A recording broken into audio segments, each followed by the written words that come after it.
The Pep Guardiola versus Sir Alex Ferguson debate is officially over after this. Football has spent years arguing about the same question: Sir Alex Ferguson or Pep Guardiola? The empire builder or the revolutionary?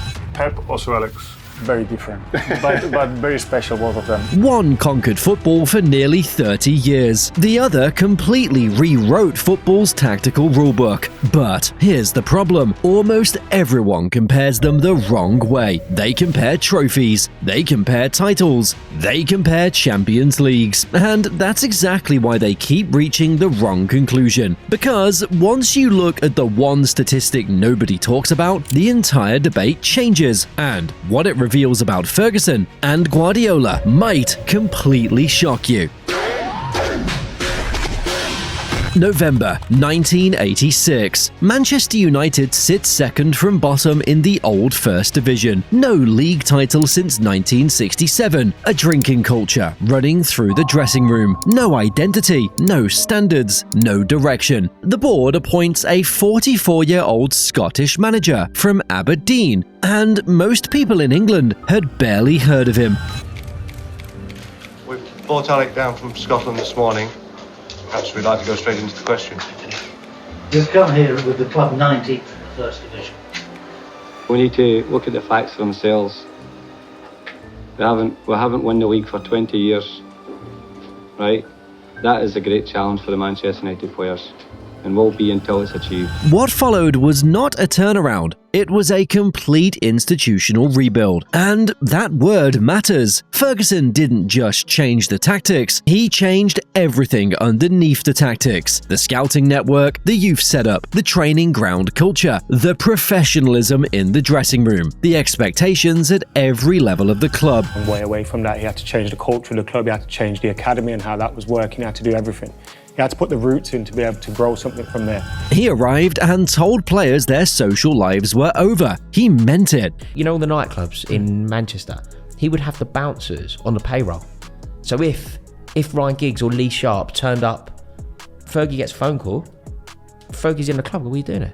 You're not playing next week, that's the end of it. And holy shit, I didn't know that. The early years were hard. A 5-1 loss to Manchester City in 1989 came close to ending his tenure before it began. United's FA Cup run in 1990 bought him time, and then the empire started to form. He ended a 26-year league drought in 1993, and after that first title, something shifted. Winning stopped feeling like an event and started feeling like a standard. What makes Ferguson's record genuinely impossible to compare is that he didn't build one great team. He built 5 across completely different football eras with completely different players against completely different opponents. I think Ferguson understood the psychology of management better.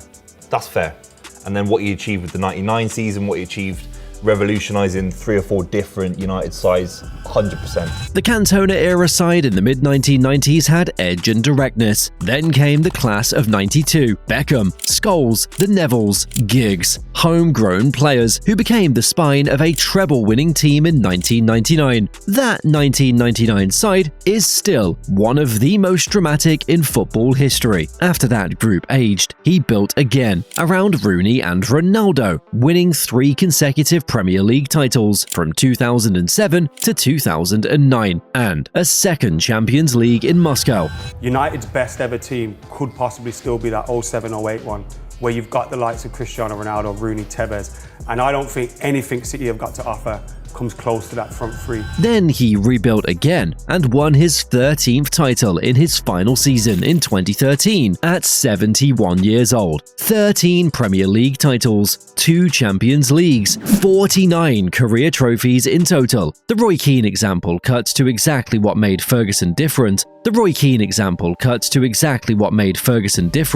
the 1997-98 season, Keane, United's captain, arguably their best midfielder, the player who controlled the engine of the team, tore his cruciate ligaments in September and didn't play another minute that season. United finished 1 point behind the champions. 1 point without their best player for the whole season. That's not a squad that relied on any single component, that's an institution. From 1992 to 1998, during the period when most people loudly accuse him of buying the league, United's net spend ranked 7th among Premier League clubs. Newcastle, Arsenal, Liverpool all spent more. Ferguson won 4 titles and 2 FA Cups during that period, while operating with less financial power than the clubs he was beating. What he survived is just as important as what he won. Wenger arrived at Arsenal and pushed United harder than anyone had in years. Mourinho arrived at Chelsea with Abramovich's money and won back-to-back titles. The Glazers took over United and stripped back investment. Ferguson kept winning anyway. The Glazer years cost United real resources. They sold Ronaldo for a world record fee and replaced him with players like Gabriel Obertan and Michael Owen.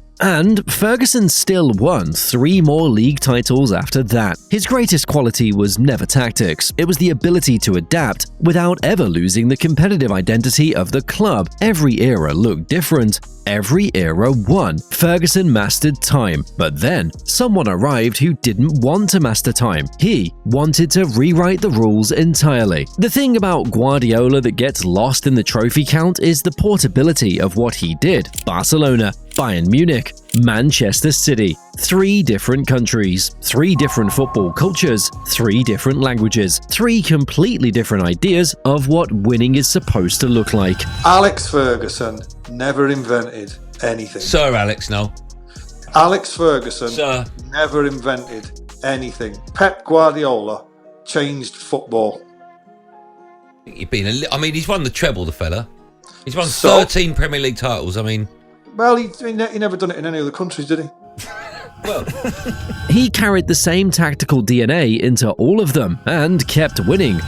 He changed the way football's played. He changed the way football has been played in this country, and then probably every country he's ever been in. At Barcelona between 2008 and 2012, he won 14 major trophies in 4 seasons. But the trophies aren't the point. The point is how his teams played, because it forced the entire football world to reconsider what possession actually meant. Basically, from training to the game up until the last third, like I said before, I used to call it the 3 P's: play, possession, and position.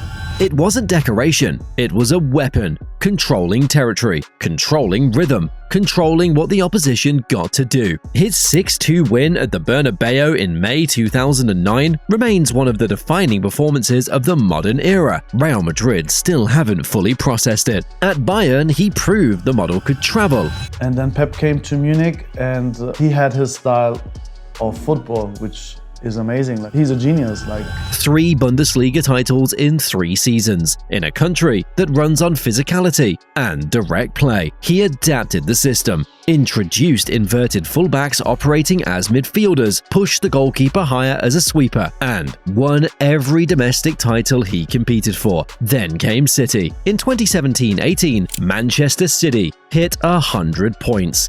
100. 32 wins, 106 goals, a points record the Premier League had never seen before and still hasn't been matched. That wasn't just winning the league, that was making the league look structurally inadequate. In 2023-24, City became the first men's team in English top-flight history to win 4 consecutive league titles. Well, I am a master winning the Premier League. The number 4 matters more than people acknowledge. That's why no one did 4 Premier Leagues in a row. That's the reason why it's so difficult. 3 in a row has happened. 4 had never happened. Guardiola made it ordinary. Here's the thing most people arguing about this debate miss entirely. Coaching and managing are not the same job. A coach designs systems, shapes tactics, controls how a team moves, with and without the ball. A manager does all of that, but also runs an institution, signs players, builds cultures, manages egos, survives boardroom politics, rebuilds squads when great teams age out, and keeps the whole structure standing across decades rather than seasons. Guardiola is the greatest tactical coach the sport has ever produced. Pep, in terms of the game, tactically, every single detail of the game, he's incredible. That's not a controversial claim anymore. His system is the global default. Arteta runs it at Arsenal. Company bought it to Bayern. De Zerbi, Ten Hag, countless others studied under him, or built directly from his blueprint. Ferguson's rivals, Wenger, Mourinho, and more, were never his tactical disciples. They competed against him and developed their own answers. Guardiola's rivals became his students. But what happened is that a lot of other clubs or even the national team tried to copy.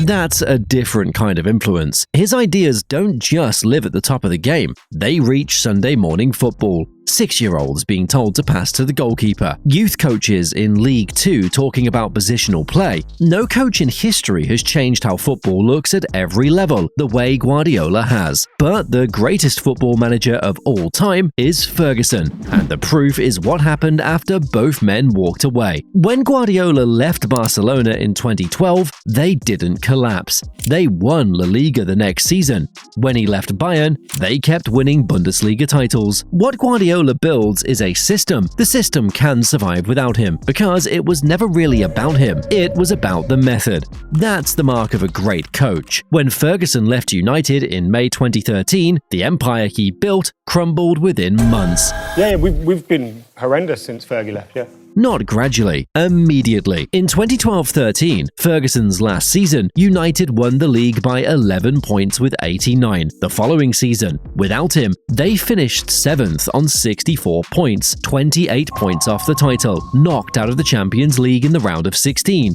and gone through a manager by April. 7 managers in 12 years. A club that has not won any league title since he retired. United without Ferguson isn't a team running the same system without its architect. Well, there was actually a big squad of players who had been incredibly loyal to Sir Alex, and suddenly they've got a new manager coming in the door, maybe not playing them as much, so they don't have quite the same sort of closeness to him, and still building up relationship.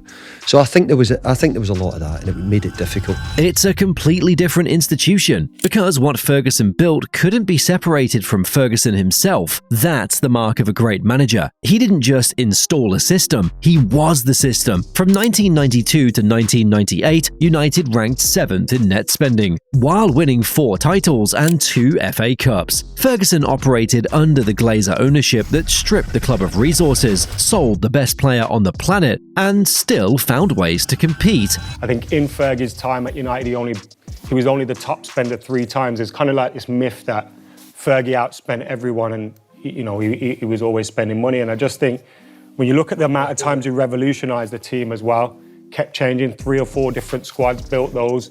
The managers he came up against as well. I don't think he'd be allowing Arne Slot or Arteta to take his title. He was coming up against Wenger, the greatest Arsenal manager ever, Mourinho. Guardiola operated at City with one of the largest financial infrastructures in world football behind him. Both won. The conditions were not the same. 2 titles, 2 definitions. Guardiola changed football. Ferguson mastered it. One built a language the game now speaks, the other built a club that dominated for 26 years, through every challenge thrown at it. The debate is officially over, but which answer you accept says everything about what you believe football is actually for. Football history gives you very few men who genuinely moved the ceiling of what was possible. Guardiola proved football could still be reinvented at the highest level, that a coach with a clear enough idea could bend the whole sport toward it. Ferguson proved a manager could dominate for 26 years without a fixed blueprint, rebuilding again and again, purely through force of will and institutional intelligence. Pep Guardiola, greatest tactical coach of all time. Sir Alex Ferguson,